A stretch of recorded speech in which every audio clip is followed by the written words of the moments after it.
since 2019, the peak of 5.3 million. According to the National Youth Tobacco Survey, FDA's lack of guidance, lack of transparency, and lack of enforcement has allowed the CCP and organized crime to flood the U.S. with dangerous, illicit vapes. FDA's refusal to follow congressional intent and implement the Tobacco Control Act has led to disastrous consequences for public health and American jobs.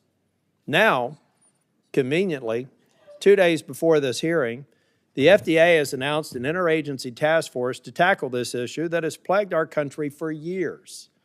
This thinly veiled political stunt comes 2.5 years after the Reagan-Udall Foundation report was released with this very recommendation. If the timing of the task force formation wasn't evidence enough of how unserious the FDA is about tackling the flood of illicit e-cigarettes in the U.S., FDA's exclusion of CBP from the task force makes it crystal clear.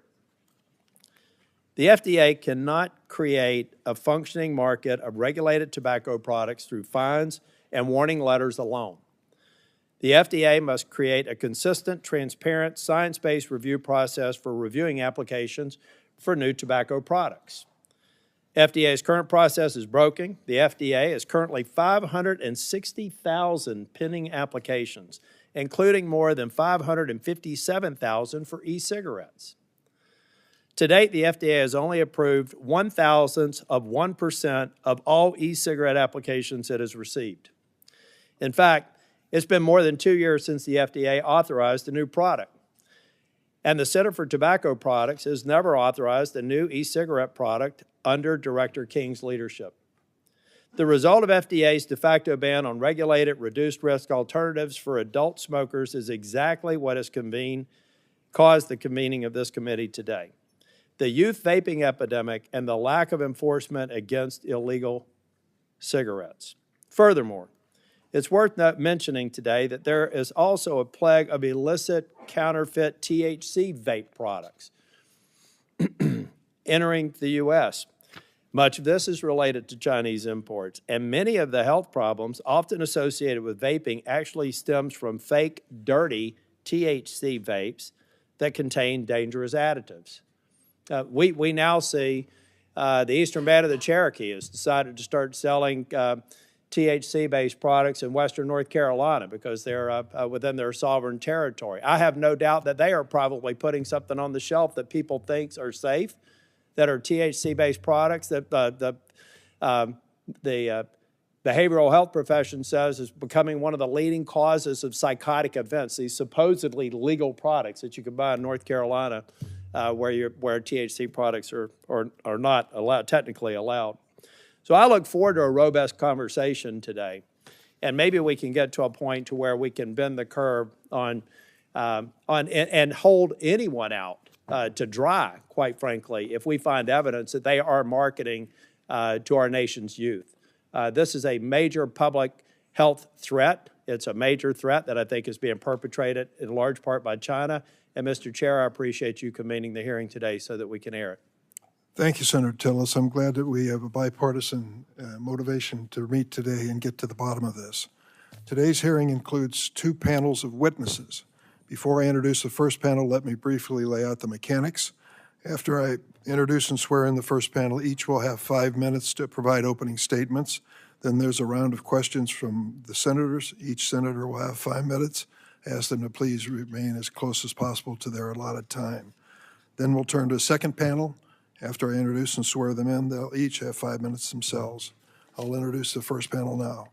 On the first panel, we will hear from Dr. Brian King, who serves as Director of the Center for Tobacco Products at the Food and Drug Administration, and Arun Rue, who serves as Deputy Assistant Attorney General of the Consumer Protection Branch in the Civil Division of the U.S. Department of Justice. Could the witnesses please stand to be sworn in?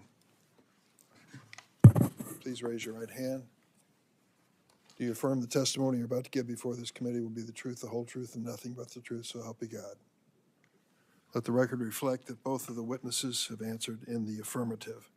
I now give you an opportunity for an opening statement. Dr. King, please proceed. Chair Durbin, Ranking Member Tillis, and members of the committee, thanks for the opportunity to discuss FDA's efforts to address unauthorized e-cigarettes. This morning, I'd like to provide an update on how FDA is working in collaboration with our federal partners on this critically important public health issue. Now, the bad news is that e-cigarettes have been the most commonly used tobacco product among our nation's youth since 2014. But the good news is that there's been more than a 60% decline in the number of middle and high school students using e-cigarettes over the past 5 years, including 580,000 fewer high school students in 2023 alone. But despite this progress, more work is definitely needed. And for FDA's part, we're employing a comprehensive enforcement approach in addition to other activities. Dr. King, could you bring the microphone just a little closer? Is that better? Yes, Great. yes. Thank you. And I want to reinforce that we cannot do this alone. An all-government approach across the supply chain is critical. With that goal in mind, FDA has been actively working with colleagues across the federal government, including the Department of Justice, Customs and Border Protection, the Federal Trade Commission, and the U.S. Postal Inspection Service. And for FDA's part, I'd like to highlight some important actions that we've taken to address unauthorized e-cigarettes. At the manufacturer and distributor level, we've conducted thousands of inspections, resulting in nearly 900 warning letters. And at the retailer level, we've issued over 550 warning letters. Many recipients heed warning letters and take corrective actions, but if they don't, we can escalate. And we've made important strides in this space, including several first-of-their-kind actions over the past 2 years. For example, we've built cases to support the first injunctions against e-cigarette manufacturers and distributors in coordination with DOJ, which now number 8 complaints filed. We've conducted the first seizure of an e-cigarette distributor in coordination with DOJ and the U.S. Marshals Service. We've issued the first civil money penalties against e-cigarette manufacturers, which now number nearly 60. And at the retailer level, we've issued the first civil money penalties for sales of illegal e-cigarettes, which now number more than 100. And on imports, we participated in a landmark joint operation with Customs and Border Protection, resulting in the seizure of more than $18 million worth of unauthorized e-cigarettes. And this work is in addition to our robust program to prevent underage sales, for which we've conducted nearly 1.5 million inspections, resulting in 138,000 warning letters, 33,000 civil money penalties, and 200 no tobacco sale orders for a variety of tobacco products. Now, I want to assure you that FDA is committed to taking more of these escalated enforcement actions in conjunction with our federal partners, but the road to get there is complicated by several factors. FDA has received nearly 27 million pre-market applications for e-cigarettes, which we are required by law to review. This, combined with the rapidly evolving tobacco product landscape, presents an unprecedented time and resource challenge that no other center at FDA has ever faced. There's also an inequity in resources. We are 100% funded by user fees, which have not been updated to reflect the realities of the tobacco product marketplace. We need Congress's support to address this inequity, which we've included in the agency's fiscal year 25 budget proposal. First, we seek authorization for FDA to collect user fees from e-cigarette manufacturers, all of whom are currently paying no fees, to increase the current collections by $114 million to account for the increased workload, and to index all future collections for inflation.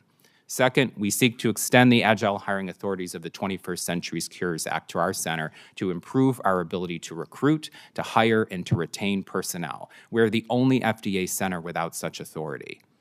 So in conclusion, FDA has taken important strides to address unauthorized e-cigarettes, especially recently, but we acknowledge there's more to do. And guided by our new 5-year strategic plan, I'm confident that with congressional support, our critical all-government approach will help us to achieve our shared goals of removing unauthorized e-cigarettes from the marketplace and, critically importantly, keeping these products out of the hands of our nation's youth.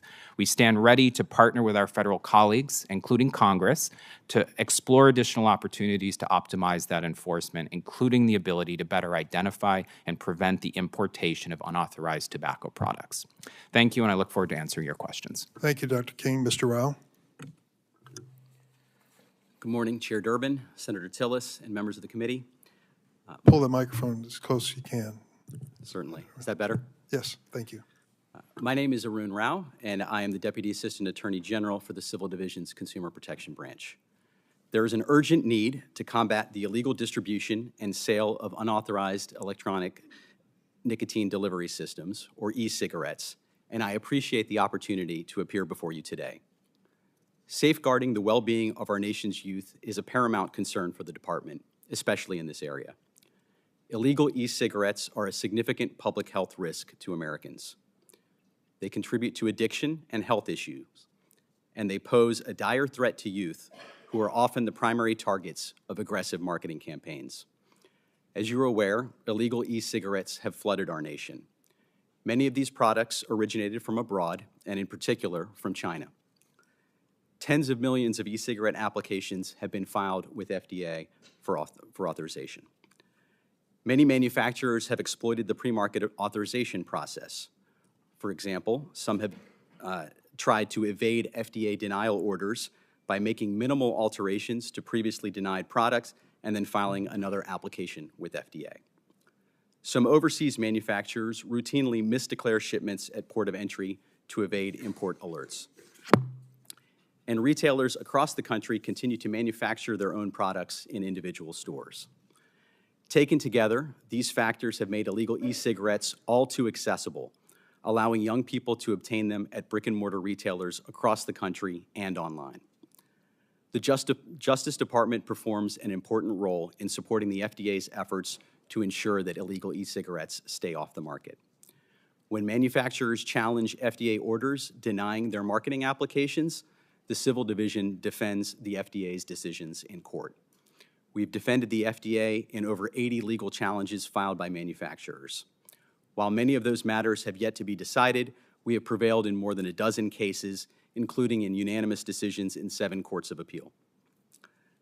In a case in which we have received a significant adverse decision in the Fifth Circuit, the Department is seeking review from the Supreme Court. The Department also plays an important role in enforcing the Tobacco Control Act. For example, the FDA has pursued monetary penalties against over 55 manufacturers and 100 retailers and has sent warning letters to hundreds more. Although the Department cannot impose penalties itself, we are prepared to assist the FDA in collection actions to ensure compliance. Additionally, we have partnered with the FDA in significant enforcement actions. This includes the first domestic seizure of unauthorized e-cigarettes, which included more than 45,000 illegal e-cigarettes. We also have the authority to bring civil injunction actions in matters referred to the Department by the FDA.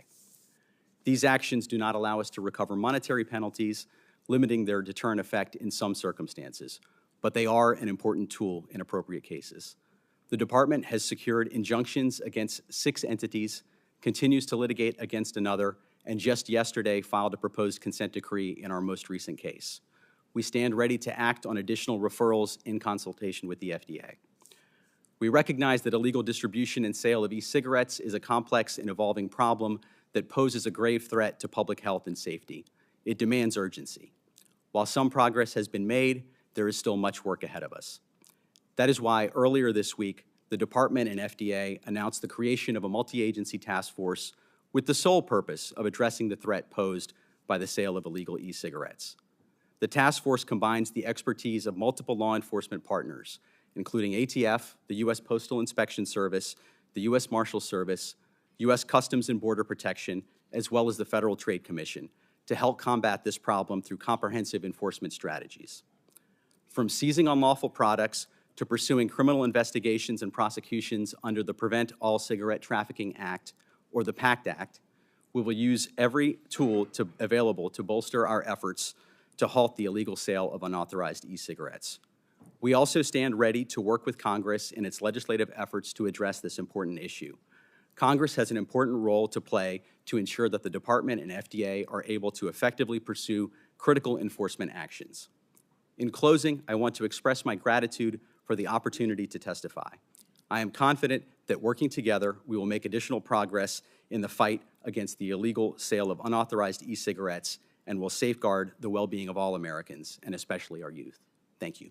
Thanks, Mr. Rao. I'll ask a few questions. I'm going to make a statement which I hope you'll both listen to carefully. Under the Tobacco Control Act, a manufacturer has the burden of proving to the FDA that its e-cigarette is, quote, appropriate for the protection of the public health, end quote, before it can enter the market. In other words, unless the manufacturer meets its burden and the FDA authorizes the product, it is illegal for that e-cigarette to be sold in the United States. Dr. King, Mr. Rao, is everything I've said so far accurate? Yes, correct. Yes. To date, the FDA has authorized 23 e-cigarette brands, and no flavored cigarettes have been authorized by the FDA. Take a look at this photo. It was taken by my staff just a few days ago at a vape shop less than 1 mile removed from the FDA's headquarters. It shows Fat Boys, Red Bull, Strawberry Vape, and V-Hose Dragon Fruit Watermelon Vapes. Right here is this so-called Elf Bar Watermelon Bubblegum Vape purchased from that store less than 1 mile away from the FDA headquarters. Not a single one of these products has been authorized by the FDA. None of them. These illegal products, clearly designed for kids by their flavors, are being sold in FDA's shadow of their building headquarters, less than a mile from your headquarters. How is that allowed to happen, Dr. King? I'll reinforce that we do have a pre-market paradigm for reviewing applications, and the sheer volume of the volume of those applications and the volume of the market requires us to prioritize our enforcement efforts. That's what I really want to get to here. So you're saying that if they're burden of proof on the manufacturer under the law, they have to prove appropriate for public health before they will be approved by the FDA. That proof is not made, and yet these products are going for sale. You've completely fallen down on the job. Your responsibility is to impose the burden of proof and not allow the sale of these e-vape cigarettes to kids unless they are approved by the FDA, correct? Correct. So let's hear the answer. I'll Why are you doing reinforce this? that the sheer volume of this product landscape requires time to ensure that we conduct scientifically defensible and legally defensible reviews of the 27 million It's applications. not your burden. It's their burden. They have to prove they're appropriate for public health. You don't have to disprove it. I'll reinforce that the applications are substantial, and we have hundreds of scientists that are working on a daily basis to review these applications, and we've made good progress. We're 99% So if I make a filing, through. if I file legal briefs thick enough, I can go ahead and sell my product without approval. No, that's not accurate, but we want to make sure we review the science that's submitted. And so there are some applications that don't meet the initial bar. There's 3 phases of review, and we can remove those applications earlier if they don't have the necessary information. But if they provide enough science for us to do a substantive review, we have to take the time to scientifically review them, and that does take time. Mr. Rao, are these tobacco company lawyers beating you to death to the point where you don't enforce the law as it is written and I described it? Please use your microphone. Senator, this is obviously a very litigious environment. We have been actively defending the FDA in courts of appeal and district courts across the 33 country. months. 33 months since the Maryland court said you were required through the FDA to get your job done, and nothing has happened. Senator, You call this an urgent need. What is urgent about waiting almost 3 years and doing nothing? Senator, we share your concerns with respect to the widespread prevalence of these illegal products, and we take seriously our obligations to enforce aggressively in this space. I assume you're an attorney, are you not? That's correct. What does it mean when we say burden of proof? What needs to be established in a court? Who has the responsibility of proving the safety of this product now under American law? In this case, it would be the manufacturers. Have they proven it with all these? I do not believe that's the case. No, they have not. So what should we do as a nation to say to them, you cannot, in this situation, openly defy the law and the agencies and sell your product anyway to children? Senator, What is it we should do to stop them? Senator, I think we should signal aggressive aggressive enforcement in this space is a priority across the executive branch. I think we should send that signal. I appreciate the opportunity to lift up. I'm sorry. I'm against signals. Do something. To announce 7 days before this hearing that you're going to have real law enforcement now get involved in this. What in the hell have you been waiting for? Senator, we have been acting on a number of fronts. There's been the civil monetary penalty actions that Dr. King referred to earlier, and the department stands ready to assist in collection actions in those matters. We have been working with the U.S. Marshals Service and the FDA on seizures You're which failing. has You're failing within a mile of the FDA headquarters is evidence that you're failing. What's serious about this is not only the failure of the attorneys, but the failure that is leading to addiction of children. Senator, this is a multi-pronged approach. That's what's going to be required in this case. And again, that's why we're working with multiple law enforcement partners, not just the FDA, but also the Bureau of Alcohol, Tobacco, and Firearms, U.S. Postal Inspection Service.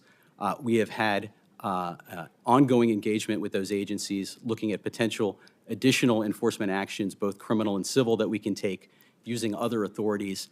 And we are optimistic that working with these partners, we're going to be able to make progress. Well, it's been quite a few years since I finished my law school courses, but I do believe I understand burden of proof. They have the burden of proof. They have failed to meet it and sell their product regardless. Our government, Department of Justice, and FDA stand by and say, this is too complicated. It's not complicated, it's basic. If they have the burden of proof and haven't met that, they are violating the law, correct? Correct. Enough said. Senator Tillis. Mr. Rao, I'm not an attorney, so I have a habit of asking questions I don't know the answer to. And this is one that I'm curious, if you take a look at the shelves that are full there, you could leave this hearing, or you could view this hearing through a lens of attacking big tobacco and taking advantage of the youth population and try to get them addicted to nicotine. But it seems to me that a lot of these products that were up there are not being dumped on the market by big tobacco. Am I wrong? Senator, the market is, there are a number of players in the market, not just the large Well, let me just ask, we never totally solve problems here. That's why we've been coming back every year for several hundred years to try and get things right in this country. But if you really wanted to take a big chunk out of the danger that our youth faces today, would it be double down on big tobacco or end this? Senator,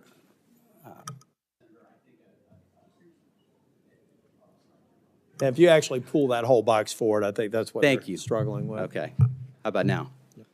Senator, I think given the complexity of the market, I think you have to take a multi-pronged approach.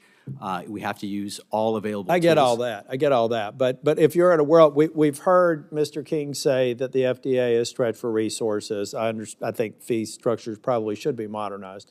That's not going to happen overnight. So if you can only focus on one area that would have the biggest return, I'm just asking between big tobacco, which has been characterized as one of the lead causes of this problem, or what's being dumped substantially from China, which of the two would you try to solve first? Senator, we would work with the FDA on determining the most effective use of our resources. Well, Mr. King, let me move to you. I'm assuming a lot of these applications you're being flooded with, are they from the normal players? Or are they from other players that are dumping products in the market? It's all of the above. But give me some rough idea of stratification in terms of numbers, the sources. So in terms of the big players, we do receive applications, but we also receive from small entities as well, including small manufacturers. Mom and pop shops and vape shops are submitting applications Between the two of them, as just well. intuitively, Mr. King, which of the two do you think would be more risky in terms of what's in the product?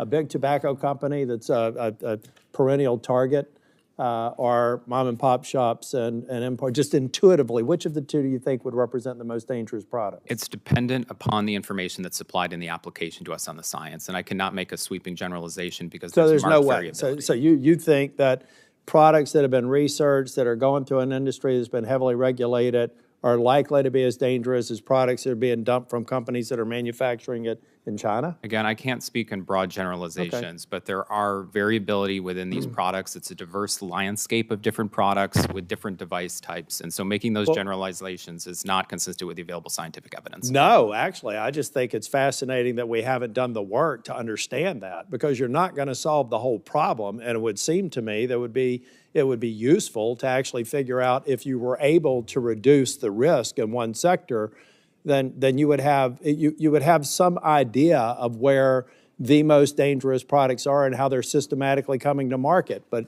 apparently that's not a factor, and I'm not going to go any further on that question. Why 2 years after the report are we just hearing about this task force, after the report recommendation? We've been working systematically since the release of the Reagan-Udall evaluation to address all 15 recommendations. And I publicly said I welcome the evaluation that is accurate, and we've worked diligently to implement all of them, including this. But it's a variety of different actions. We've made progress. We're reporting quarterly on that progress. And on the task force, it's multi-agency, and that takes time to make sure we get the right folks to the table and we set the foundation for more progress. On the point that you're, and I'm just trying to give you an opportunity to explain this, Senator Durbin has mentioned that you have responded to Senator Durbin's questions that you have to review every application. And so are we saying that right now we're in a posture where these products are given the benefit of the doubt pending review?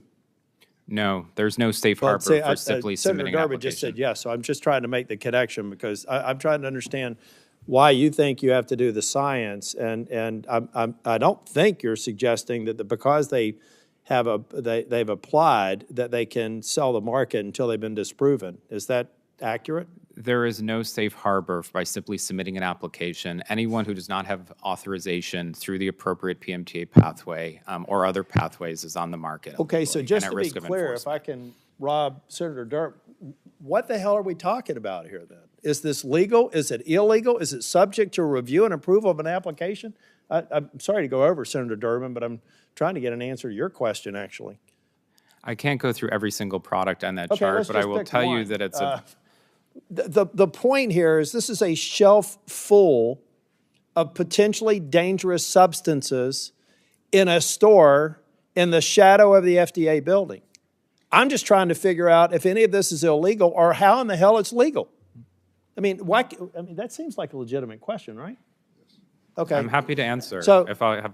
I mean, maybe we should go to the audience. I'm just trying to get an answer to that. I'm trying to understand why this is happening in North Carolina. I just don't understand it. Yeah, but no, I'd appreciate the opportunity to respond. I'll come back for a second round of questions. You know, I do want to back up, though, and understand that I would much prefer, I used to dip tobacco, and then I went to a nicotine pouch substance.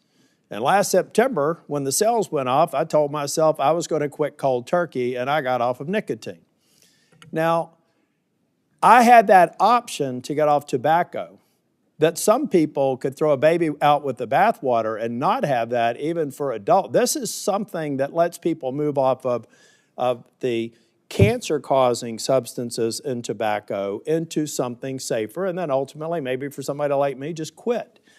So I hope as we're having this discussion that we recognize if we take this stuff off the market, then people are not going to say, well, nicotine's not available anymore, I guess I'll just stop. They're going to go back to a more harmful substance, and we need to make sure that baby doesn't get thrown out with the bathwater. Senator, the only thing I'll add is when you start advertising flavor watermelon bubble gum, you're not talking about adults making conscious choices. But I'm not aware of any, is there any big tobacco company that has child flavors on the market today? Yes. And what are they?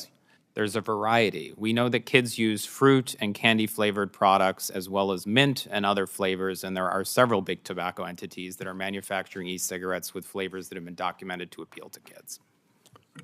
Senator Booker? Thank you. Thank you very much, Mr. Chairman. Gentlemen, thank you very much for being here. Everybody on this panel knows the horrors of fentanyl analogs coming from China, flowing into our streets and doing untold harm and danger and death, causing untold harm, danger, and death to Americans. And it is something that in bipartisan ways we've tried to find ways of stopping that. What is stunning to me about this business is as much as focus is on American companies, there are all of these products coming from other nations that do not have the same levels of scrutiny, and I believe don't have the kind of safety precautions that are critically necessary.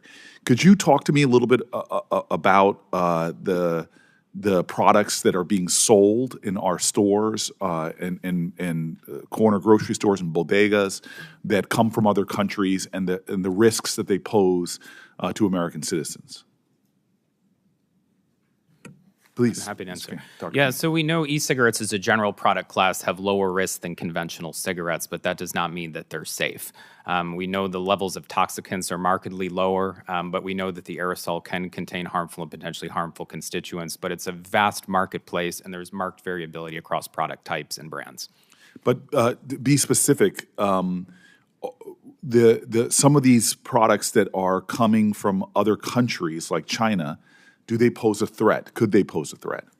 I would say that any of the products, regardless of whether they're coming from China or not, could, and that's why we have a pre-market paradigm to review the scientific evidence, to understand what is in the product itself, and to make a determination based on the science whether they meet the appropriate statute by law. And so the safeguards and regulations, I would imagine, are being subverted though by these knockoffs that are often coming in from other countries. Is that correct? Yes, other countries and also domestically as well. And the sheer volume of the marketplace is a key challenge in this issue. And that's why I believe strongly that an all-government approach is key. And we're making progress getting the applications done, ramping up enforcement. We need more resources and we need more people at the table. And so that's a really important point that I want to flesh out a little bit more. In other words, there could be products coming into our market from other nations that pose a threat to Americans, that are flooding our market in many ways. But the challenge we have is the resources to do the kind of law enforcement work that could stop some of these knockoffs coming in. Is that what you're saying? I agree. People and dollars, resources, correct. Right. And the products that are being marketed at a time where we are focused so much on, again, as I think we should be, on the safety of the products that are coming through American companies. Is there, when you talk about law enforcement, it's not just here. Could more be done at the point of the source of some of these products coming from other nations? It could be, but our current authorities are once the products reach the border. We are working on some rules, specifically rulemaking around registration and listing, which would allow us to engage further with international manufacturers, particularly China, where the bulk of these products are coming from. But ultimately, one of our inhibitors is being able to act, once it hits the border, which we are doing. But again, if we had more resources and with the all-government approach, we can do a heck of a lot more. All right. Mr. Chairman, thank you very much. Senator Cornyn. So from 2020 to 2023, 18.4 million vaping products were sold per month in September 2023. There's been a 1,500% increase in kid-friendly flavors sold from 2020 to 2023. My staff happened to stop by an Exxon station and pick up a couple of examples of those products, one called True Story. This one happens to be watermelon bubble gum flavored. This one is called Tyson Heavyweight. That is a apple melon berry. Dr. King, those are clearly designed for consumption by children, correct?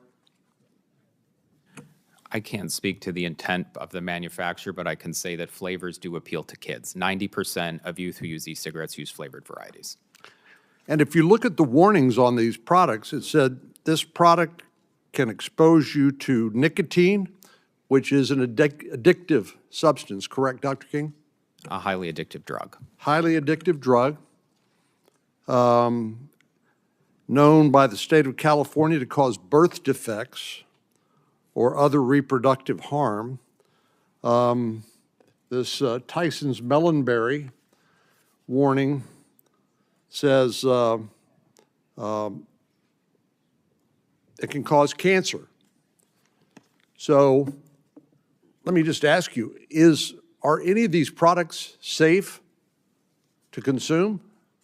There's no e-cigarette that is safe. They have lower risk. So there's as a no general e-cigarette class. that's safe at all. There Now, is I no- realize the argument is that for people who are trying to wean themselves, let's say from tobacco, some adults find some of these products, maybe not these products, but some other products useful to wean themselves, because as I understand, the two biggest problems with smoking a cigarette, for example, is the products of combustion and the nicotine, the products of combustion associated with cancer, according to the Surgeon General. And of course, if you're vaping and not smoking, then really nicotine, which is this addictive substance, is the problem. So interestingly, both of these products say, for sale in the United States only, designed in the USA, made in China. Same thing for the True Story, the watermelon bubble gum vaping device, manufactured in China. Sale only allowed in the United States. To your knowledge, are these products available for sale in China? I can't speak to if there is evading of the law, but the government of China currently has a law that prohibits the sale of flavored e-cigarettes. So China you can't sell them in China, but you can sell them in the United States and essentially victimize and addict our children to these nicotine delivery devices, which that's what they are, aren't they? They are nicotine delivery devices, that is correct. Nicotine delivery device, a device designed and sold to deliver an addictive substance called nicotine, as well as other associated health risks. Let me just walk you through briefly the FDA approval issues involving an American company, Juul. About a year ago, the Center for Tobacco Products issued a marketing denial order, meant that Juul wasn't able to sell its products, but it filed suit. During the litigation, the marketing denial order was stayed, and Juul was able to continue to legally sell its products. Last week, the Center for Tobacco Products rescinded its denial, which sounds like good news for Juul. But my understanding is the rescission of this order moves Juul from back to pending, neither approved nor denied, which means it's no longer able to sell its products. So we have a situation where the FDA denied Juul, during which Juul's e-cigarettes were legal. Then the FDA rescinded its denial, and now Juul e-cigarettes are illegal. Dr. King, this strikes me as a Kafkaesque situation for an American company filing for approval and then finding themselves in this maze of regulation and litigation. Meanwhile, illegal Chinese vapes make $3 billion a year advertising directly to American citizens. Is that accurate? Is what I said accurate? In general, yes. Thank you. Seems to me that we need some legislation. I've got some that I tend to work on with my colleagues here, Mr. Chairman, to try to address this problem more directly, and look forward to coming up with a legislative response to what is an outrageous and unacceptable status quo. I look forward to working with you, Senator. Senator Ossoff? Thank you, Mr. Chairman. Thank you to our witnesses. Mr. Rao, Dr. King, no flavored vape or e-cigarette products are currently FDA approved. Is that correct? That's correct. I mean, tobacco is a flavor, so no non-tobacco flavored e-cigarettes have been authorized. No non-tobacco flavored e-cigarettes, therefore other flavors have been authorized. And under the TCA, is it correct, Mr. Rao, that they are therefore not legal to sell in the United States? That's correct. And yet they're widely sold in the United States? That's correct. Why? Senator, as we have discussed, it's a complex issue in terms of the legal landscape. We are taking enforcement efforts on a number of vectors to try to address the problem. Principally, the department has been engaged in defense of the FDA's marketing denial orders in district courts and courts of appeal across the country. That has been more than 80 cases to date, and we've prevailed in a dozen of those. In addition, we are working with the FDA and the U.S. Marshal Services on domestic seizures. There was a seizure earlier this year in Southern California in which 45,000 illegal cigarettes were seized. That's part of what we're doing to try to combat this problem. We recognize that there's more that can be done. We have brought a number of civil injunctive actions as well. But we, as part of this task force that has been previously mentioned, we are looking to engage with law enforcement partners across the executive branch to do more in this area. Thank you, and to Mr. Rao. use- So none of the non-tobacco flavors, the flavors that are clearly, in my view, meant to appeal to kids, are FDA approved. None of them are legal to sell in the United States. Flavored products are still widespread in our communities. In Georgia, a 2019 study found that 1 in 5 high school students had vaped, often drawn in by flavors and bright packaging. And because the products that some students are accessing are unregulated and illegal, they're sometimes laced with other drugs or contaminants. Last March in Lee County in southwest Georgia, a student was hospitalized after using a vape reportedly laced with THC and fentanyl. And a 13-year-old in Whitfield County, Georgia, suffered a stroke and paralysis after reportedly using a brightly colored blueberry raspberry vape. The toxicology report was positive for THC and PCP. How will the department prioritize enforcement aimed specifically at those products that are contaminated or which contain other deadly and illegal drugs? Senator, it's the highest priority for the department. We share your concerns regarding the health risks with respect to vaping products that may contain additional dangerous products, products, again, that often originate in China. The department has brought criminal actions against individuals involved in the importation of counterfeit vaping-related items, and we would look forward, again, to working with the task force to bring more such actions going forward. Mr. Rao, what's your candid message for Georgia families right now who fear that their middle school or high school student may unintentionally and inadvertently vape and consume something like fentanyl or PCP?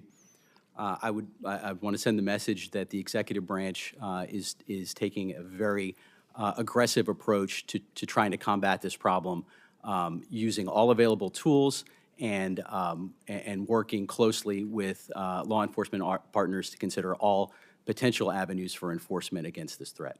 What does it look like to work with, for example, local law enforcement agencies in Georgia to make sure that there's not fentanyl in e-cigarettes and vape products that are being marketed to children? Certainly, the department and other law enforcement partners would appreciate the opportunity to engage with local law enforcement, which has. Are you doing it yet?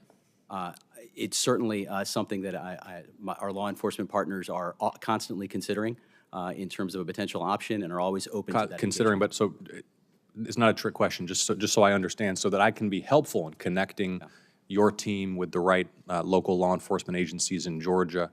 Are you currently working directly with local law enforcement agencies to identify, for example, fentanyl-laced vape pens in Georgia or elsewhere in the country? Is that something that my office can help facilitate, that liaison between you and local law enforcement in Georgia? Yeah, it's certainly something that we would welcome facilitation on. I want to be sure that I'm providing correct information and connecting you with the right people. Again, I know our law enforcement partners constantly work with local law enforcement in all of their matters and would welcome engagement from law enforcement partners in Georgia to combat this issue. Thank you, Mr. Rao. Thank you, Dr. King. Thanks, Senator Ossoff. Senator Blackburn. Thank you, Mr. Chairman, and we appreciate you all being here.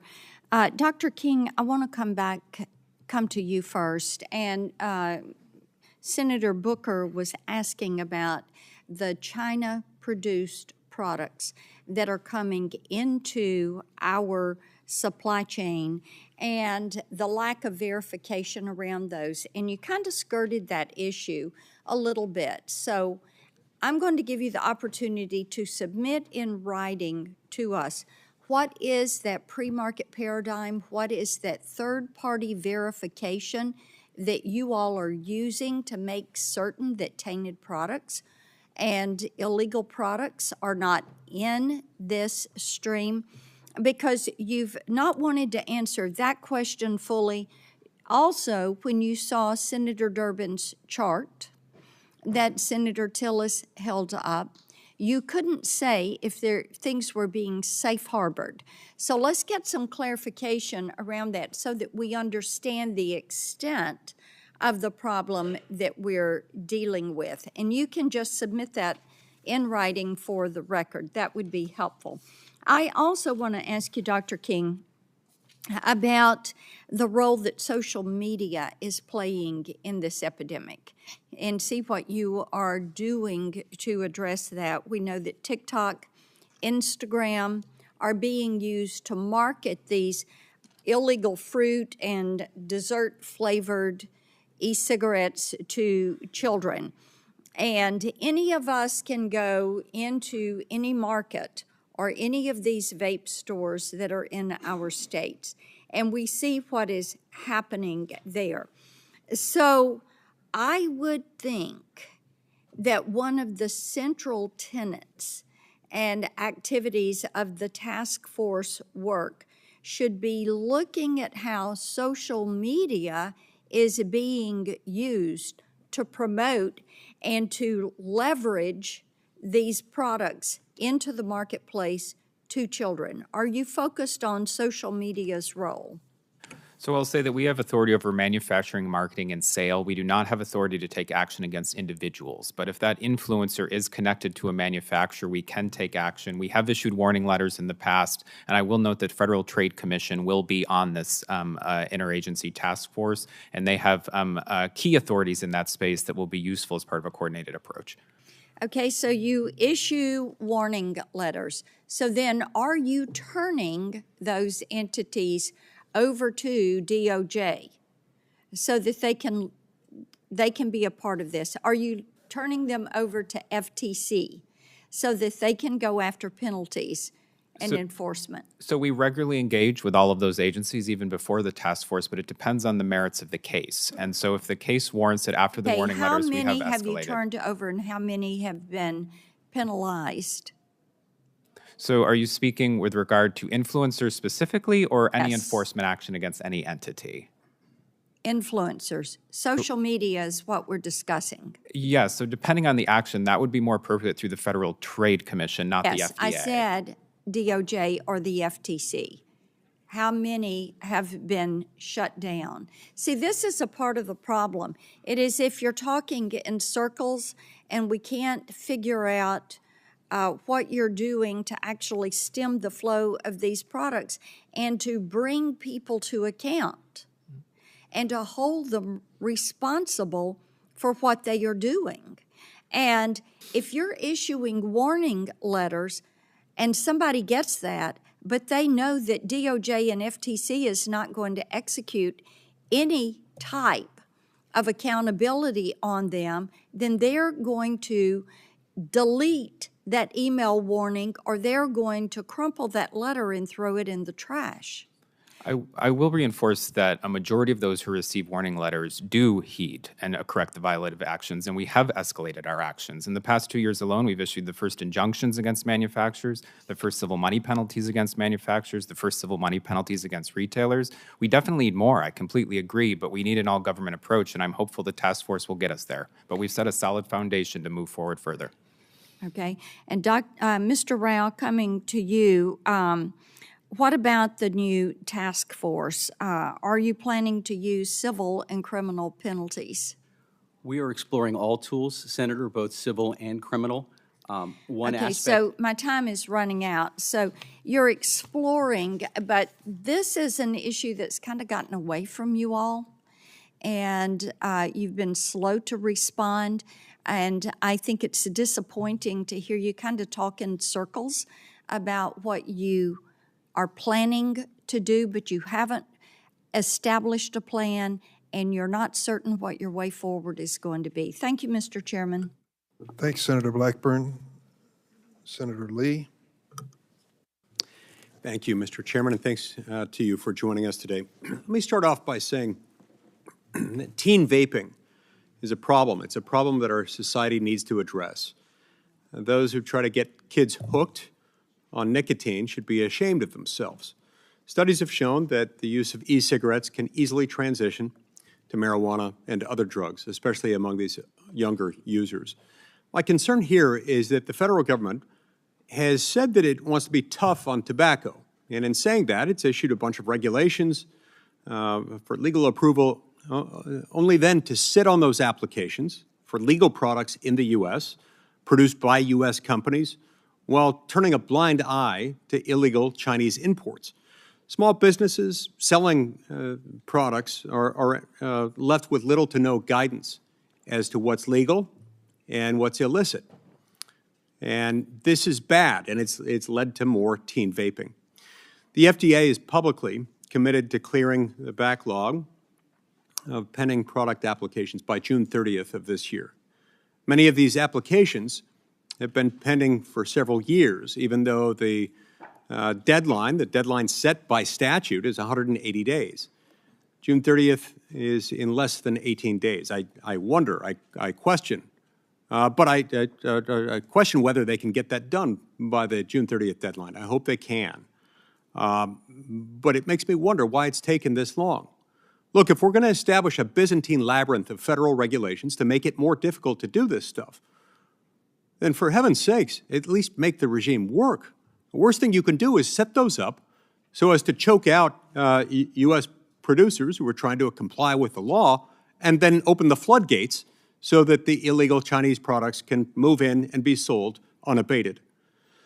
So I wonder about this backlog, and I think the backlog is a significant problem.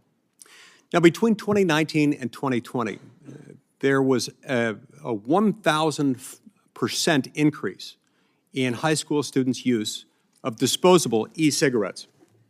That's a very significant jump, and most of these e-cigarettes are illegal flavored e-cigarettes from China aimed at children. China's sales of e-cigarettes into the U.S. market generate an estimated $3.5 billion annually. And yet, despite all of this, despite the 1,000% increase in teen usage of these illegal e-cigarettes, we've seen little to no civil enforcement action taken by the Consumer Protection Branch of the Department of Justice against these large Chinese importers. Mr. Rao, I'd like to know why. Why is that? Senator, we take very seriously the vast, widespread prevalence of the products that you've described, and we have been working with our law enforcement partners, including the U.S. Marshals Service, on looking at seizures of these products. There was a seizure. Hey, how many enforcement actions have you brought? Senator, we've brought multiple enforcement actions, civil injunctive enforcement actions, and again, we're also looking at the use of criminal tools as well as other authorities, including the PACT Act. Okay. And some of those authorities that the department has access to, or that the U.S. government has access to, are civil, and others are criminal. So I have to ask the question. I'll ask it to you, since no one from ATF is here. Why is it that that ATF is not bringing more criminal enforcement actions against the large Chinese importers? I mean, are they too busy revoking the licenses of federal firearms licensees based on paperwork violations? So much so that they've chosen to ignore those who are selling illegal Chinese e-cigarettes to minors? Senator, we're working closely with the ATF on the use of the PACT Act. We are considering all available options under that statute, and we are, we're committed to working with them to try to make additional headway in this area. Okay, can you grasp my concern here, which is that when we set up this very large net, a net, you might call it a dam, a barrier to entry that affects U.S. companies trying to comply with the law, and then you subject them to a lengthy licensing process. Then they have to wait for years while getting their products licensed. Then you have Chinese manufacturers not making any effort to comply with that law, not even making an effort to apply for approval. When those are flooding the market and the U.S. manufacturers trying to comply with the law get nowhere, can you understand why that's a problem? Senator, this is an extremely complex and rapidly evolving area, and it is challenging at a number of levels. And again, that's why we are eager to continue the work with our law enforcement partners to try to address this going forward. Okay. Well, I hope they'll deal with it, and by, among other things, bring in enforcement actions, but also I hope that the folks at FDA can clear the backlog. Thank you. Thanks, Senator DeLeese. Senator Blumenthal. Thanks, Mr. Chairman, and thank you for holding this hearing and for your longstanding commitment to stopping nicotine addiction and tobacco use, particularly among our children. This cause is a longstanding one for me. I helped lead attorneys general in the 1990s to sue Big Tobacco and win a major settlement. And progress has been made, but obviously not enough progress. And this hearing, I hope, will advance the cause of preventing vaping, use of e-cigarettes, particularly flavored e-cigarettes, and bolster enforcement, which has been sadly lacking by the federal government, lagging and lacking. Last week, the FDA rescinded its marketing denial orders issued to Juul Labs. This rescission means that Juul's products will remain on the market while the FDA continues its review of Juul's products. I'm concerned that the FDA's rescission will cause a surge in illegal e-cigarettes to be sold and used by vulnerable populations and fueling the youth vaping epidemic. I understand the FDA is in the midst of its review, but leaving these products on the market when they have not met statutory health standards is simply unacceptable and dangerous. As chair of the Permanent Subcommittee on Investigation, I released a report in February finding that the regulatory efforts of the FDA, including extensions of compliance deadlines and prioritizing enforcement of certain types of e-cigarette products, have failed to curtail unauthorized e-cigarette products and prevent youth usage. That is just one example of what we found in our investigation on the Permanent Subcommittee on Investigations, and that was set forth in the report. Obviously, I don't have enough time even to scratch the surface of the report that we produced. But I want to ask you, Dr. King, what evidence does the FDA have to allow these products to remain on the market? Aren't you concerned that this action will increase the use of Juul products, even though the FDA has yet to complete its review? How can you leave them on the market? As a scientist myself, I'm committed to following the science. And when I took this job, I vowed that, and I'm continuing it now, and that includes this review. As was noted in the release, we're doing a full substantive review of the entire application, and I'll note that unless a product has authorization, it's not on the market legally, and therefore any product that does not have authorization is at risk of enforcement. And I can't comment on specifics of any individual product, but we have an important paradigm in place. We've got to prioritize our resources accordingly, but we are monitoring the use of products, including those that are appealing to kids. What are you doing to mitigate the harms that Juul is causing while you complete your review? Well, part of it is the scientific review, to make sure that we're doing a robust review of the evidence, including the toxicologic risks and various other risks of the population as a whole. And concurrent to that, we're working on enforcement, and we're taking action. When will your review be done? I can't comment on the specifics of an application, but I can tell you that we're working as tirelessly as possible. Well, that's the story of federal enforcement here, and you're not the one who should be bearing the brunt of the blame necessarily, but the history is a long one, and it's filled with delay and procrastination, failure to provide sufficient enforcement in a timely way. Let me ask you, Mr. Rao, what provisions are you making for Attorney General enforcement as part of this renewed effort? Senator, I think as part of what we're looking to do going forward is working with our federal law enforcement partners to identify potential gaps or potential areas in which additional support may be useful. And as part of the regular discussions that we're going to be having, we'll certainly look to identify ways in which other agencies, whether attorney generals, whether state law enforcement, as Senator Ossoff mentioned earlier. I think again, it's a difficult issue, and it requires an all-of-government approach. And so we would certainly welcome opportunities to engage with other law enforcement partners, state and local. Thank you. my time has expired. I thank you both for your commitment to this cause. I think our view and our role in the Congress is to provide additional impetus and momentum. It's not personal. I respect your commitment and your credentials, your lifelong work in this area, but I think the federal government has continued to be less vigorous than it should be. Thanks, Mr. Chairman. Thanks, Senator Blumenthal. We're going to wrap up the panel. Senator Tillis has a question. I have one before. I've listened carefully, Mr. Rao, to your description of this issue that we're considering today. You have said, and I quote, "It is the highest priority of the U.S. Department of Justice." You have said that it's an urgent issue. You have said we need a very aggressive approach. You said we need to use all available tools. So I'd like to issue a specific challenge to you. We're going to give you the address of the store that has the products here. And it's in Silver Spring, Maryland, within 1 mile of FDA headquarters. You have announced this new enforcement agency team that includes almost every law enforcement agency of our federal government. I hate to pick on one store, but I want you to prove to me that it is urgent. You're going to use all available tools and its highest priorities. We know that they are selling illegal products to children.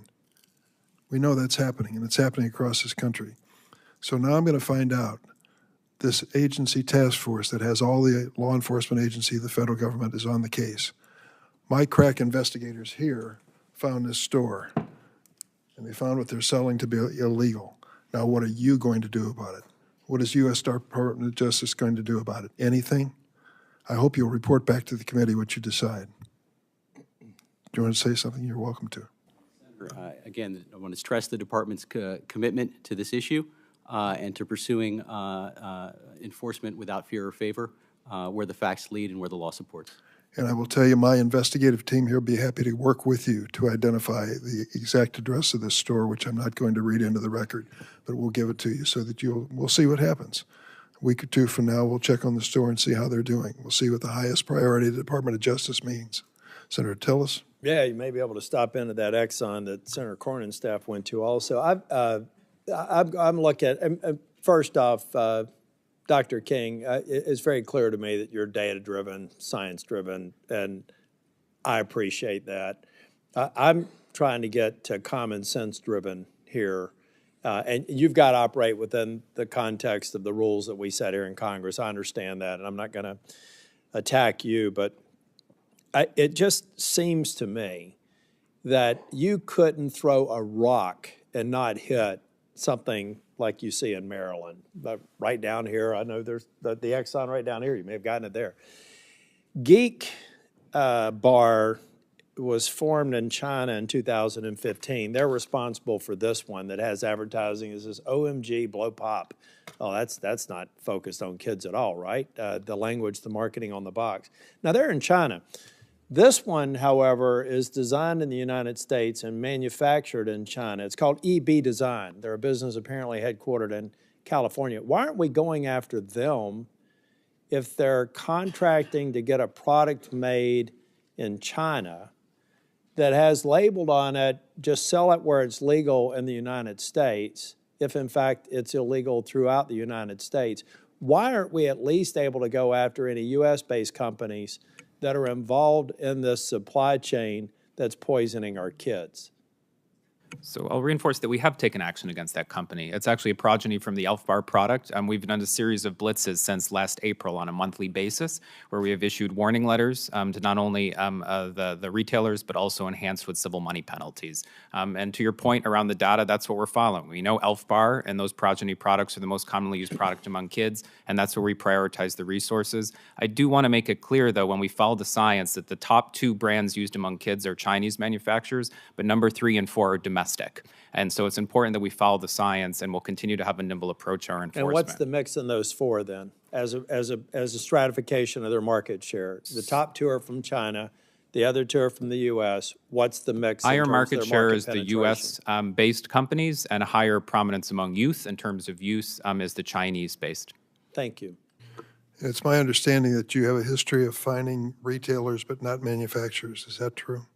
We have initiated the first civil money penalties against manufacturers within the past year, and I'm hopeful we'll continue that in the future. I hope so too, because I not only want to go after the store, but I'd like to go after the product manufacturers that fill their shelves. I agree completely. That should be Comprehensive part of- approach is key. Agree completely. I want to thank this first panel for gathering, and Dr. King and Mr. Rao. We're going to be back in touch with you to see if you're using all available tools to put these people out of business. Thank you very much. Now Thank we're you. going to set up for the second panel. Grab some coffee. Caffeine, not nicotine.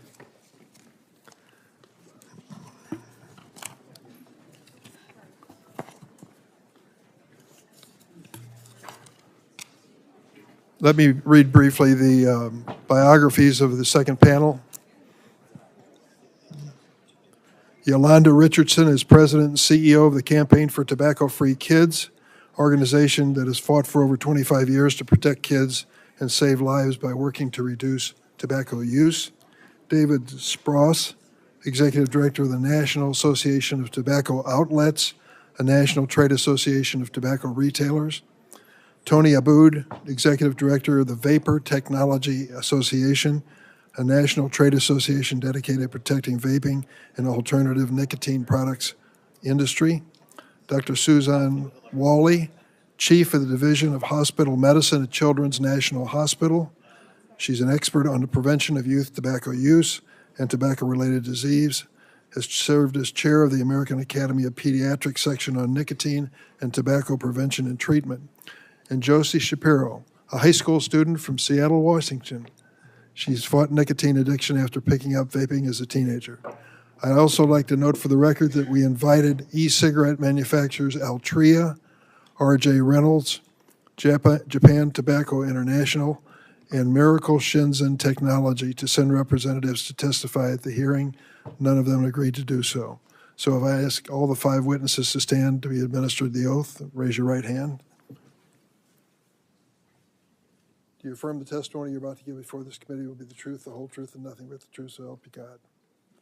Let the record reflect that all 5 have answered in the affirmative. And Ms. Richardson, you have 5 minutes. Please proceed.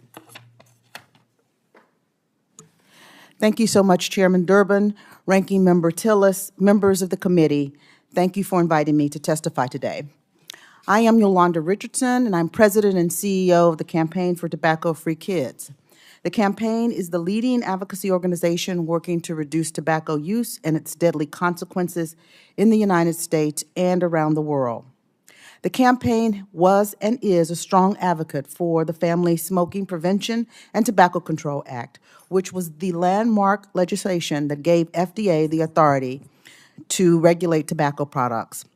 One of the most important tools that Congress gave FDA was the authority to conduct pre-market reviews of new tobacco products before they can be legally sold. Because of the Tobacco Control Act, decisions about which new products enter the market are no longer supposed to be made by tobacco manufacturers based on economic considerations, but rather ultimately made by FDA based on the need to protect public health after a careful review of the scientific evidence. Unfortunately, as you've heard this morning, pre-market review has not been effectively applied to e-cigarettes. FDA failed to assert its regulatory authority over e-cigarettes until a substantial e-cigarette market had already formed and e-cigarettes had already become the most popular tobacco product among youth. FDA then further delayed implementation of the pre-market review requirements of e-cigarettes, allowing these markets to remain on the market for years. Only when the campaign and other public health groups successfully challenged the delay did FDA initiate pre-market review process in 2020, years after these products were already on the market illegally.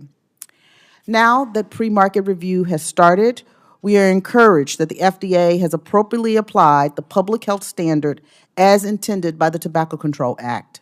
We agree with FDA's determination that flavored products should not be permitted because they increase the appeal and use of e-cigarettes by youth. Yet, as we've noted this morning, the process has been slow, and several e-cigarette companies have flooded FDA with pre-market applications for millions of products. gumming up the process. The result, thousands of e-cigarettes are still under review, and there appears to be an unstated policy of not taking enforcement action against products with pending applications, including flavored e-cigarettes. The large number of unauthorized e-cigarettes on the market continue to present risks to public health. These products are highly addictive, can expose users to harmful substances, and have consistently been shown to appeal to youth. Appealing flavors and addictive levels of nicotine is a dangerous combination, which is why the FDA has rejected applications for millions of flavored e-cigarettes. Over the past year, the FDA has taken some important enforcement actions, but the current level of enforcement activity has not proven to be sufficient. More and stronger enforcement action is needed. The campaign and 77 other organizations recently sent a letter to FDA, the Department of Justice, and the Customs and Border Protection, urging them to make several changes. I will quickly highlight for you some of the changes that we proposed. First, the FDA must seek greater monetary penalties. FDA has been seeking penalties of only about $20,000, which is too low to serve as a deterrent. Second, the Department of Justice must prioritize tobacco product enforcement and act more quickly and aggressively when violations are found. Despite widespread noncompliance, DOJ has sought injunctions against only 7 manufacturers to date. Third, Customs and Borders Protection and FDA must prioritize and stop illegal importation of unauthorized products, many of the products you discussed earlier in the day that are coming in from outside of the United States. Fourth, the enforcement action must be brought against all parties in the supply chain, from manufacturers to wholesalers and distributors down to retailers. Fifth, FDA must end the broad exercise of enforcement discretion for products with a pending application. These products are no more legal than products for which no application was ever filed. And lastly, FDA must complete its review of e-cigarettes. FDA needs to move quickly to a true pre-market review process where products are reviewed prior to entering the market, rather than the current post-market review. We welcome this week's announcement about the creation of the multi-agency task force, a whole-of-government approach. This could be important, but it must be immediately followed with concrete and comprehensive enforcement actions. Federal agencies should also coordinate closely with states and localities on enforcement where appropriate. Pre-market review has great potential to reduce youth e-cigarettes. But without adequate enforcement, companies will continue to flout FDA requirements and put young people at risk. Thank you, Mr. Chairman. Thank you, Ms. Richardson. Mr. Spross, did I pronounce your name correctly? You did, Senator. Please proceed.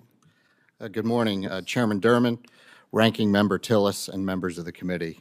I appreciate the opportunity to join you today. I am David Spross, and I serve as the Executive Director of the National Association of Tobacco Outlets, a national retail trade association that represents more than 66,000 retail stores throughout the country.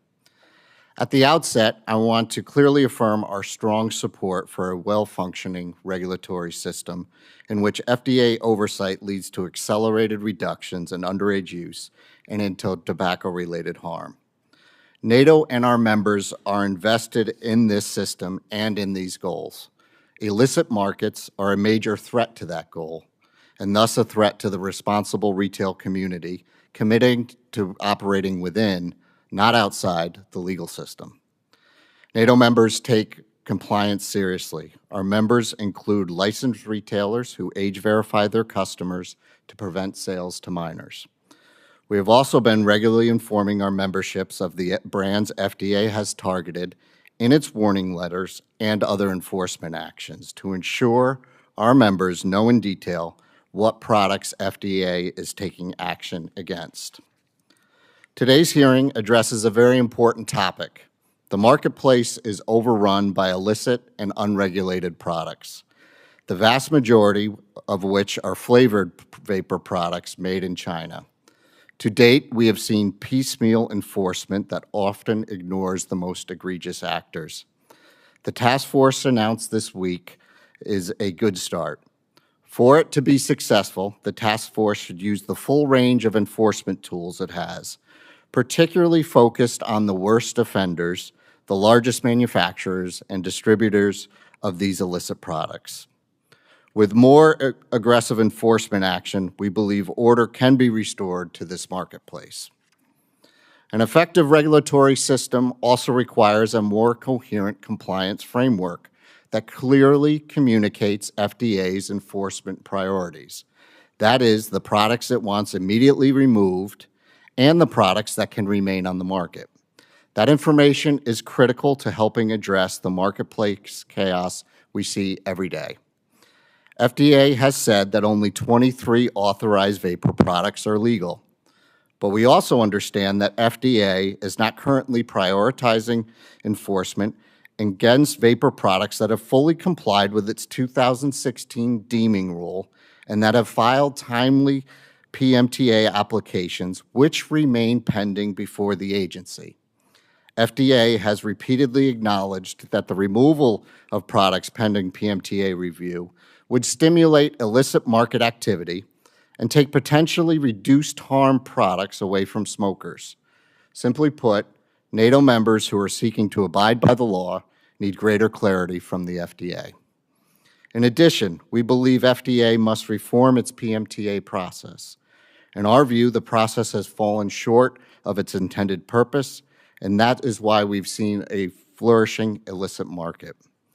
To date, FDA has only authorized a small handful of small smoke-free products, despite millions of adult consumers seeking better alternatives to smoking.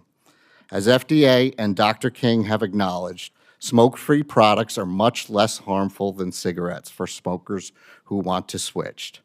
But with so few FDA-authorized choices, consumer demand is now being met by Chinese companies that want the FDA's regulatory system to fail. Authorizing more products will help build a well-regulated market. In closing, NATO strongly supports solutions that reduce underage use and deliver on tobacco harm reduction. We look forward to working with the FDA, the task force, and this committee to address these issues. Thank you very much. Thank you, Mr. Spross. Mr. Aboud. Thank you, Chairman Durbin, Ranking Member Tillis, and members of the committee for allowing me to testify today and answer your questions on a topic that is crucial to our public health. I hope that my opening statement and responses to your questions will inform a balanced conversation about tobacco policy in the United States that is rooted in the science on e-cigarettes. My name is Tony Aboud, and I am the Executive Director of the Vapor Technology Association. VTA is a trade association that protects and promotes a vibrant U.S. vapor industry with companies at every level of the distribution chain, including manufacturers, distributors, suppliers, and mom-and-pop retailers. Discussions like the one we are having today are critical to our members throughout the country in informing our efforts and our engagement with the esteemed members of this committee. I hope I can serve as a useful and important resource for you all. Let us begin with the fact that youth vaping in the United States has dramatically resolved from the peak of the Juul epidemic in 2019. Since then, youth vaping has plummeted 61%, largely due to the common sense federal law raising the age to buy tobacco products to 21, a law that VTA championed with the White House and with Congress. According to the CDC's National Youth Tobacco Survey, the youth vaping rate now sits at the lowest level in more than a decade, before e-cigarettes were even regulated by the FDA. Even better, now only 4.4% of youth use e-cigarettes regularly, and even fewer use them daily. Interestingly, in that same CDC survey, youth have consistently reported that flavors are not the reason they first try an e-cigarette or the reason they currently use e-cigarettes. Even more interesting, the dramatic rise in flavored disposable vaping products since 2019 in this country has corresponded with that dramatic decline in youth vaping. But as dramatic as the decline in youth vaping has been, VTA has not been satisfied and has been advocating on the Hill for serious, common-sense marketing and access restrictions to further protect youth from e-cigarettes. Why is this important? In February, Dr. Nancy Rigotti of Harvard Medical School wrote in the New England Journal of Medicine, quote, "It is now time for the medical community to add e-cigarettes to the smoking cessation toolkit. U.S. public health agencies and medical societies should reconsider their cautious positions on e-cigarettes for smoking cessation. The evidence has brought e-cigarettes to a tipping point. The burden of tobacco-related disease is too big for potential solutions such as e-cigarettes to be ignored." Further, last fall, the Medical University of South Carolina published the largest clinical trial in the United States, covering 4 years and 11 cities, finding that e-cigarettes help people quit smoking better than the FDA-approved medicines on the market, even if the individuals had no intention of quitting. In other words, the mere availability of these vaping products caused them to quit smoking. Another study by Abigail Freeman from Yale showed that flavored e-cigarette restrictions result in a direct increase in cigarette sales in those jurisdictions which have limited them. The authors warned any perceived public health benefits of reducing flavored e-cigarettes may be offset by the public health costs from e-cigarette sales. The reason we are having this enforcement discussion today is because U.S. tobacco regulation in the hands of this FDA is broken. The FDA was supposed to implement the Tobacco Control Act to allow Americans access to alternatives to cigarettes that are less harmful. Instead, the FDA has done the exact opposite. It has misused its power to impose a de facto ban on flavored vaping products without reviewing the science. Since passage of the Tobacco Control Act, the FDA has authorized 16,000 combustible tobacco products and only a handful of vaping products. In the past 2 years alone, this FDA has not authorized a single vaping product or nicotine pouch product like Zyn, but it has rushed 2,000 new combustible products, including 821 new cigarettes, to the market for Americans to smoke. The FDA has not done its job as a regulator, and now it wants more funding to enforce the very actions which federal courts have declared illegal and which are going for Supreme Court review. To be clear, the FDA has repeatedly stated that every single vaping product on the market is illegal, regardless of whether the company has a pending application. That means it is enforcing prohibition. I contend you can give it all the enforcement power in the world, but prohibition cannot be enforced.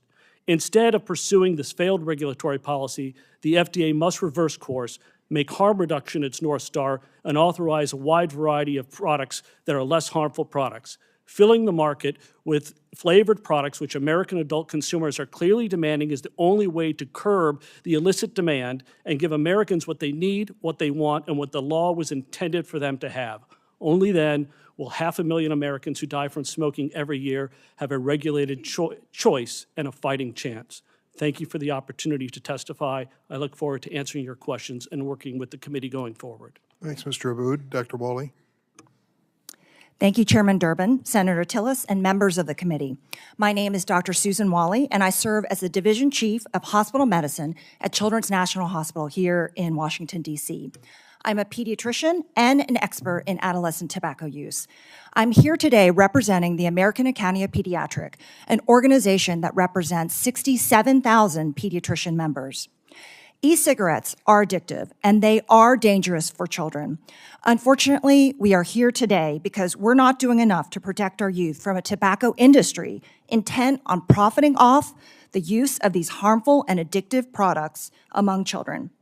Contrary to what you have heard today from the tobacco industry, over 2 million children and adolescents currently use e-cigarettes. The tobacco epidemic is not over. While down from its peak a few years ago, it is still a shockingly and unacceptably high number. What's more, over a quarter of youth e-cigarette users use the products every day. One of the primary reasons, as you have heard, children are attracted to e-cigarettes is the sweet fruit, candy, and mint flavors they come in. The flavors smell and taste great, and they mask the harshness of tobacco. These products are also often marketed with packaging that resembles candy and snack food. As a pediatrician, I see all too frequently how nicotine addiction takes hold in teenage patients who vape e-cigarettes. The adolescent brain is more susceptible to nicotine addiction, so symptoms of dependence can appear in days to weeks of first experimentation with e-cigarette use. When the brain does not get the nicotine it craves, teens experience unpleasant withdrawal symptoms such as irritability and anxiety, which leads to continued use. For many young people, this is not just sporadic use, but consistent, frequent, and dependent use. Unfortunately, the trusted adults that teens usually rely on, parents, teachers, and pediatricians like myself, have limited options to assist in their quitting. I am certified in nicotine and tobacco treatment, which means I have special training on how to help people, including children, quit using tobacco products. But pediatricians have found that helping adolescents stop using e-cigarettes is exceedingly difficult due to the high level of nicotine in these products, targeted marketing, and easy access.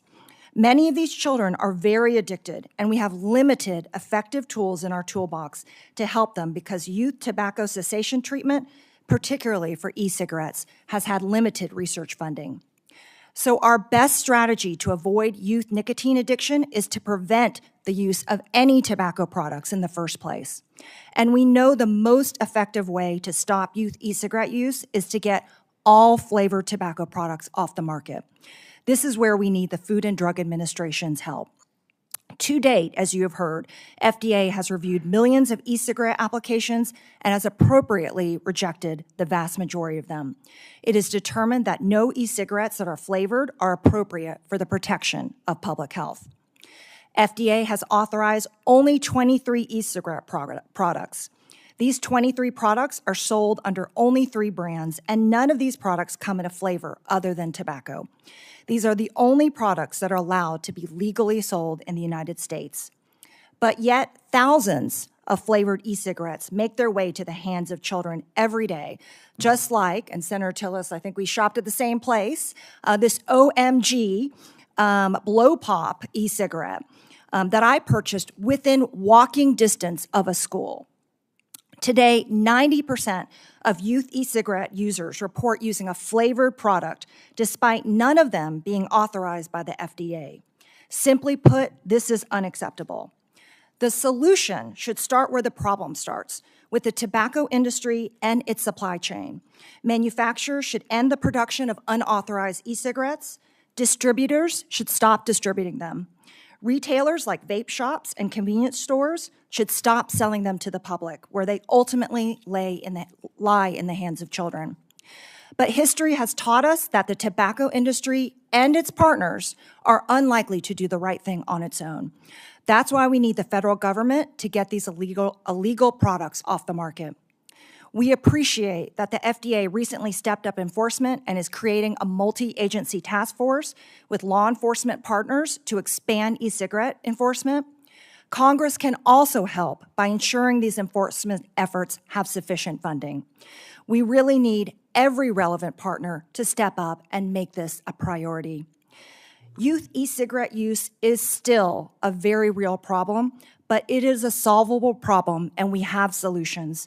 We just need the will to implement these solutions. America's pediatricians look forward to working with you to ensure that our children grow up without the harms of tobacco products. Thank you. Thanks, Dr. Wally. Ms. Shapiro. Hi. Hi. My name is Josephine Shapiro. I am a high school senior from Seattle, Washington, and I'm addicted to nicotine because of e-cigarettes. I grew up hating cigarettes and other commercial tobacco products. I would cough as I walked by smokers, trying to alert them of the harm that they're doing to their bodies. I never thought I would touch a cigarette or any other tobacco product. As early as middle school, this started to change. My friends started vaping in 7th grade. They thought vapes were harmless because of the fun flavors and colorful packaging. They wanted to be cool like the pretty girls they saw vaping on social media, but they didn't realize they were becoming addicted. Vaping soon started to take over their lives. They would leave class early to vape in the bathrooms or anywhere else they could get away with it. It's easy to hide these products in your sock or your bra, which makes it difficult for teachers or parents to know when kids are vaping. In 9th grade, I began to hang out with a new group. who used all sorts of e-cigarettes. The more I hung out with these people, the more vaping became normal to me, and I had to try it. The first flavor I tried was blueberry ice, but I tried pretty much every flavor my friends had. I thought I was just enjoying the flavors, but soon my 14-year-old brain craved the nicotine more and more. I promised myself I wouldn't buy my own vape because I wasn't addicted if I was just hitting my friends, right? It wasn't long before I broke that promise to myself. I was already addicted, and little did I know it was about to get worse. These products are easy to get. You can ask someone older for you to buy it off a friend, or go to a store where they don't ID you. Once I had my own vape, I would leave class to vape in the bathrooms with my friends. I would get invited to lunch so people could hit my vape, and all of a sudden, my entire circle was centered around vaping. The hold nicotine had on my young mind was intense and scary.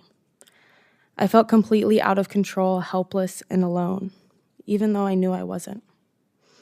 Vaping affected my mood, my ability to catch my breath, and even my skin. I couldn't spend quality time with my friends without thinking about when we were going to get our next hit. I really missed the times when we could have fun without the presence of nicotine. One of the saddest things about vaping and nicotine addiction is how it ruins relationships between friends and families. I can't tell you how many ways it impacted my friends, but let me tell you one example. One of my friends was so addicted she would say things like, "I'll just die at 20, whatever." I watched her isolate herself from the rest of her life, but as long as she had her vape, she said she was okay. Vaping for her was not just an addiction, it was her lifeline. We would skip class and activities to sit in her car and vape. Then the vapes turned into cigarettes. And then the cigarettes turned into other drugs. My story is still ongoing today. Our story is still ongoing today. As I look forward to all the wonderful things I have ahead of me, I'm still struggling to get over my nicotine addiction, and I blame it all on the blueberry ice vape. I've tried to quit vaping over and over again, but it's really, really hard. Everything in my life is a trigger. Hanging out with friends, driving my car, going to the bathroom, going into the convenience store. All of it makes me want to vape. Honestly, I haven't been able to stay clean for more than 2 months since I decided to quit. I feel terrible about it. My addiction consumes a lot of my life. It has impacts on my physical and mental health. It makes me feel like I am less than. But the reality is that my ambition and goals have been suppressed by an industry that profits from me and my peers. That's why I'm sharing my story today. I'm doing everything I can to prevent young people from ever starting to vape or use any tobacco product. My story is mine, but I also tell it to protect the new generations. I have 2 younger siblings, and imagining them with a blueberry ice vape breaks my heart. There are over 2 million kids who vape in the United States, and millions more will go through the same thing if we do nothing. From my perspective, we have to get rid of every single flavored e-cigarette. Until then, kids will continue to use these products, and they will continue to get addicted, just like me. Thank you. Ms. Shapiro, thanks. It couldn't have been easy for you to decide to do this, but it's important that you did. To hear firsthand the story of what you've been facing makes a real difference. I mean, to all of us. Dr. King is still in the room. People representing the industry are still in the room. They need to listen very carefully to what you had to say. Stick with it. You can beat this. I know you can. You have enough determination to be here today, and we're cheering you on. Dr. Wally, what about this argument that vaping is a good way to stop tobacco use? Thank you for the question, Senator Durbin. As a trained nicotine and tobacco specialist and a former medical director of a tobacco consult service, I understand the devastation of an adult who has been smoking for 50 years and has what we call like a 100-pack history, where they smoke 2 packs of cigarettes a day for 50 years. And so no one would be more happy to see additional FDA-proven safe and effective smoking cessation therapies. The FDA has already approved safe and effective smoking cessation therapies, and this is crucial that we as a medical community and as a society make sure that we provide the access to those safe and effective FDA-approved smoking cessation therapies. So, Mr. Abood, when you listen to Ms. Shapiro talk about her addiction, what do you think as the head of the Association for Vaping? Well, first of all, Senator, I think about her as the parent of 3 teens and young adults. These are not new issues for me, for my family, for any parents in the United States. Are your kids vaping? Some of them do vape, yeah. And we talk about this issue like we do all the other issues that teens have to struggle with. Do you encourage them to stop? Of course we do. Of course we encourage them to stop. Doesn't that tell the whole story here? You don't want your own kids doing this. Why do we want any kids doing this? We don't want any kids doing this. This is why we raised the age to 21, and we advocated for that. That's why we made this product illegal. That's also why we work hard at doing the other things, making more common sense regulations to make sure that these products don't get into their hands. Mr. Sprouse, your retailers, what do they think about this product? Do they just assume that since it's going to be legally sold in the United States or apparent legally sold, they have no moral obligation to the kids that are buying them? Quite the opposite, Senator. We take a zero tolerance policy in terms of ensuring that our retailers are trained to prevent sales to youth, whether that be through we-card access or using the available tools that are out there through the FDA Do your website. retailers sell flavored products? They do, and I would say, like I said in my statement, yes, we've communicated the 23 products that have been granted marketing granted orders, but we also, as I referenced, there's been products that have timely filed PMTAs according to the statutory deadlines, and those products are not receiving the enforcement right now. Mr. Sprouse, I don't know if you were here earlier, Mr. Abood as well. We established that applying for the PMTA is one thing, but there is a burden of proof by the manufacturers as to the safety of their products. And that is the one element that is clearly not being met by many of the products that are on sale across America today. Do you understand that distinction? I do. What I would also add, just in terms of if you can't sell it through licensed, regulated retail shops where you're age verifying to prevent youth from purchasing the products, it will go into the illicit market. And so, quite frankly, as I said in my statement, authorizations are the key to this. There's 250,000 applications currently before the FDA that have been sitting there, in some cases more than 4 years, and the time is now. Do you understand the law says that they'll continue to sit there until the manufacturer meets a burden of proof? Yes. You can't go selling those in the meantime, assuming that they've proven something that they haven't proven. Do you understand that distinction? I do, yeah. Mr. Abood, what about that? I mean, you said this is prohibition. Is it prohibition to say you have the burden of proof that your product is safe for public health before it can be sold in the United States? Yeah, the problem, of course, Senator, is the fact that the FDA created the regulations. They set the deadlines for complying with the regulations. They asked for and received funding from this body for enforcing those regulations. They changed the rules of the regulations and the requirements after applications were submitted, and they did so in a manner that did not involve any sort of public policy oversight. The net result was the mass removal of products from the marketplace, and which, of course, spawned this illicit marketplace. The original law, the Tobacco Control Act, puts a burden of proof on the manufacturer to prove that their product is safe for public health. Do you understand that responsibility? I do. I do. And do you disagree with that? Do you think that's not the case? But manufacturers need to know from the FDA what is required to make that proof. And the Reagan-Udall Foundation, which was an independent body that was asked for by the commissioner, said that the agency has not told companies what is required to prove APPH or how they are interpreting it. And instead of responding to that criticism, the FDA waited 1 year and said nothing. They are not telling manufacturers what they need to do to comply, and they're not even telling retailers what products they're even reviewing, much less how they're reviewing them. 23 of those manufacturers have been approved, so obviously they knew what they needed to comply. Well, that's a little bit of a stretch, Senator, only because 23 is really basically only 8 devices, and only a few, 5 of them are on the market today. That's not enough for 30 million smokers. That is not enough of options. I think the bottom line is, if you want to discourage your own children from using vaping products, we ought to understand the danger of that product, and I think you inherently do. Most parents would. Senator Tillis. Thank you, Mr. Chair. I want to go back to, I think it related to a question that you asked, Dr. Wiley, but part of what we don't want to do is to remove options that are safer alternatives to an otherwise, to an activity that you as a physician, you wish they wouldn't even vape, right?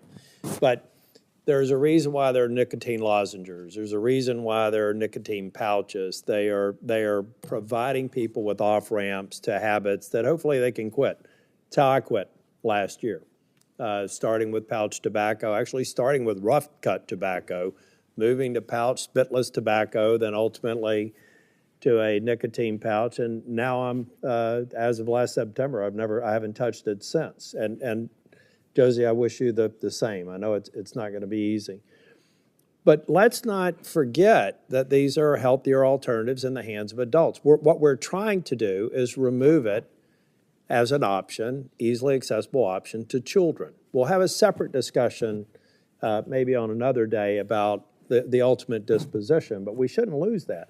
And Mr. Abood, when we see these shelves of products, and I guess Dr. Wiley, it was the Senator Durbin's staff that went to the vape shop. I haven't been to one yet, but I will go.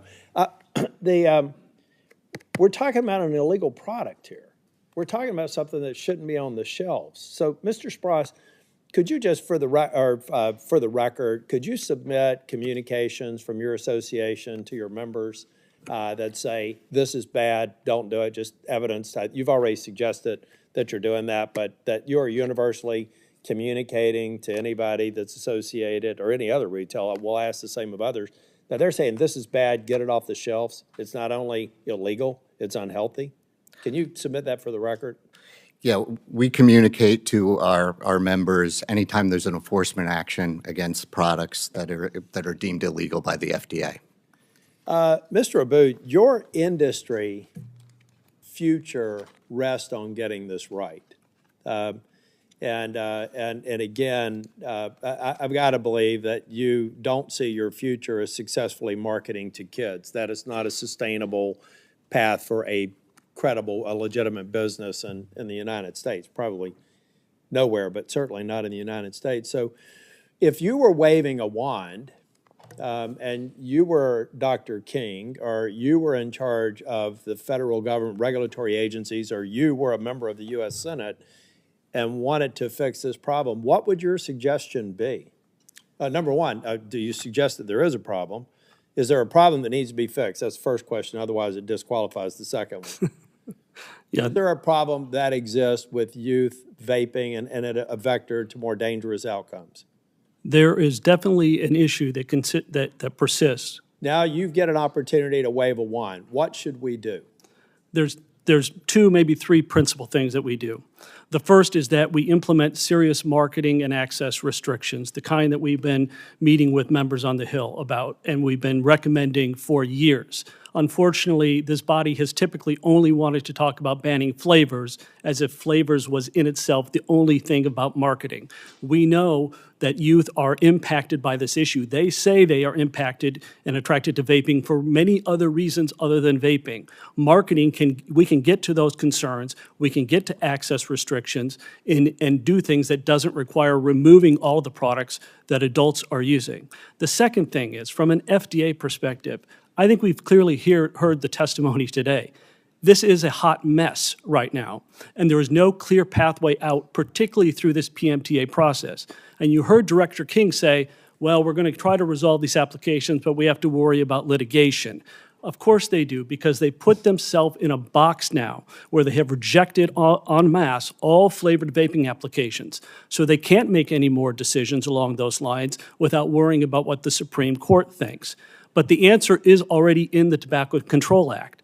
They could implement a tobacco product standard. They can move on it aggressively. They could state what the products should should and should not be in the products, how products should and should not be manufactured. They can lay out those standards that manufacturers can comply with.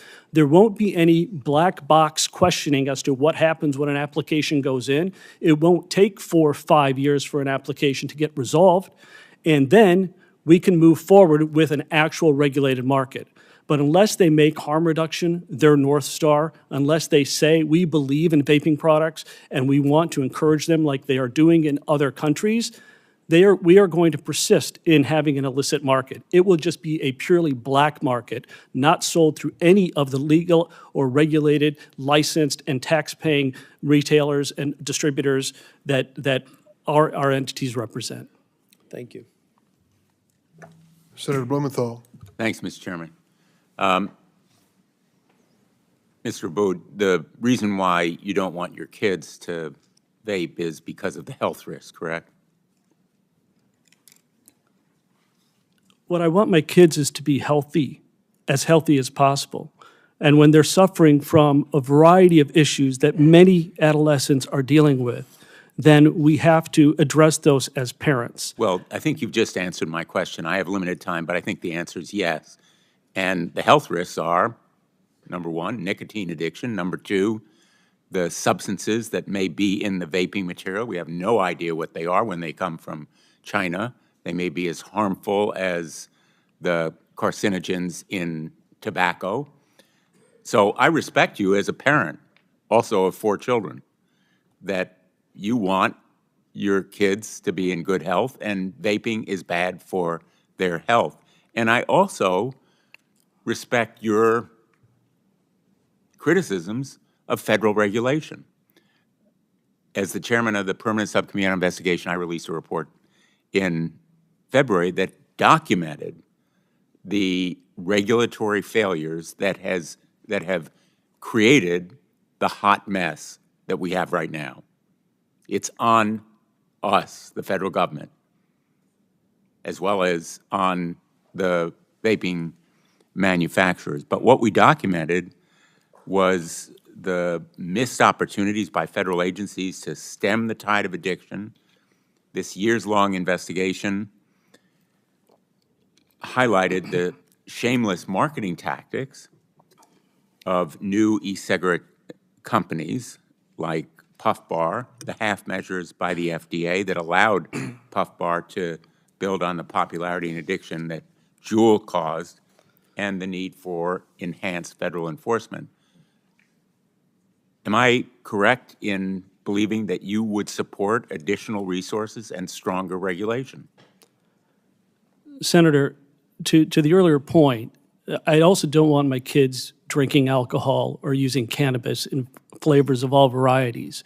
I know kids are going to try things and to do things. I don't try to base our national public health policies or my beliefs on those based upon what's Well, let me break down the question. You were critical, very specifically, of the lack of resources. Let's just talk about resources. Would you support additional resources going to FDA and other enforcement agencies to better enforce restrictions on sales of vaping products? I honestly don't think it's a resource issue. The FDA has had resources for years. They just haven't used them in a manner that's efficient and that is effective.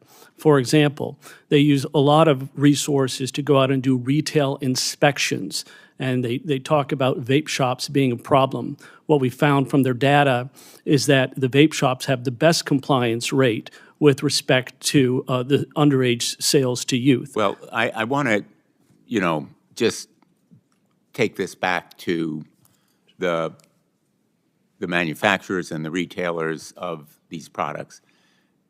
Wouldn't you agree that they've marketed to kids?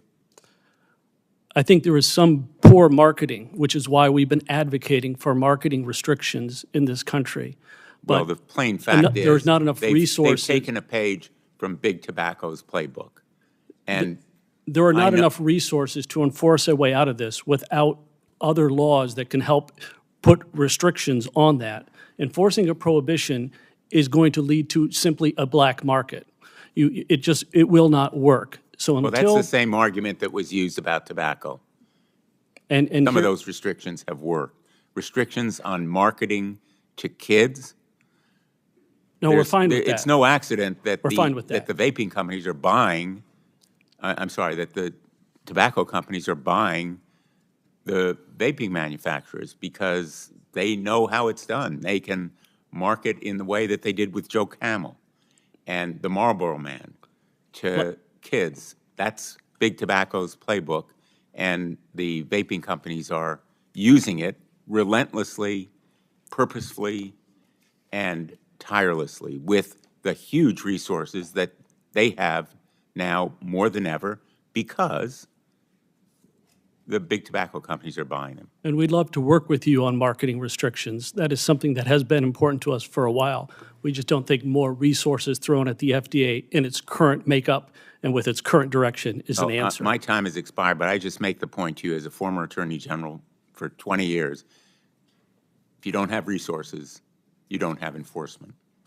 Resources are absolutely necessary. It's the lifeblood of enforcement. Thanks. Thank you, Senator Blumenthal, and thanks to the panel. I want to thank Dr. Wally. Bringing science into this from the medical perspective is a critical element. Ms. Shapiro, thank you as well, stepping up and making clear the battle that you're fighting. You're going to win that battle.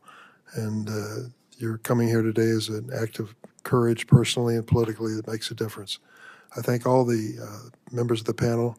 Ms. Richardson, I'm sorry we didn't be able to get into campaign for tobacco-free kids and the great work that's been done through that organization over the years. Mr. Spross, Mr. Abood, thank you for joining us. We may have some written questions coming your way by Wednesday, June 19th, and if you could respond to them quickly, we would appreciate that. Senator Tillis, do you have any closing remarks?